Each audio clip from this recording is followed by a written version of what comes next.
ભાવનગરના વડવા તલાવડી વિસ્તારમાં એસઓજીના દરોડા ફારૂક નામના શખ્સના મકાનમાં એસઓજીએ દરોડા પાડ્યા।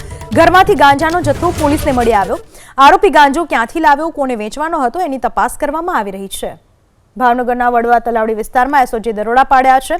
રહેણાંક મકાનમાં દરોડા પાડવામાં આવ્યા। ફારૂક નામના શખ્સના ઘર ઉપર એસઓજી પોલીસે રેડ પાડી ફારૂક નામના વ્યક્તિના ઘર પરથી ગાંજો પણ મળી આવ્યો છે, જેને લઈને કાર્યવાહી કરવામાં આવી રહી છે। ગાંજો ક્યાંથી આવ્યો હતો, કોને વેચવામાં આવ્યો હતો, કેટલો વેચ્યો છે, સમગ્ર મામલે એસઓજી પોલીસે તપાસ હાથ ધરી છે। ભાવનગરની મેડિકલ કોલેજમાં રેગિંગનો કેસ, કોર્ટે 8 આરોપીઓના જામીન મંજૂર કર્યા। તમામના પાસપોર્ટ જમા કરાવવાનો આદેશ, તપાસમાં પૂરતો સહકાર આપવા સહિતની શરતોનું પાલન કરવામાં આવશે।